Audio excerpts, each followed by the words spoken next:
آقا درود فراوان. ببخشید مزاحم ببخشید. 100 میلیون الان بهت بدم باش چیکار می‌کنی؟ با 100 میلیون تومان چه کاری میشه رو؟ 100 میلیون 100 تومان میلیون تومان. هیچ کاری نمی‌کنی، هیچ حرکتی نمی‌کنی. بنویسی 100 میلیون بیخیال شی. اوکی دست نمیتونی یه پراید بخری، نمیتونی باشه مغازه بکنی، نمیتونی باش کاری کنی. متأسفانه هیچ کاری نمیشه. هیچ حرکتی نمیشه.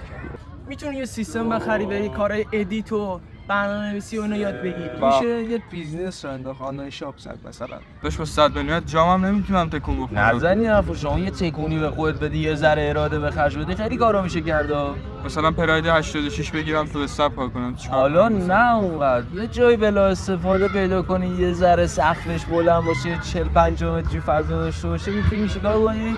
پرورش قارچ بزنی. قارچ. چرا قارچ چونه؟ تا صبح میتونم برات دلیل بیارم، ولی 2 تا دلیلی که شاید یه ذره بهت انگیزه بده، تو 2 ماه به محصول میرسی، تو 2 ساعت میفروشی. آخه چجوری؟ دیگه چجوری شما بهت یاد میدی؟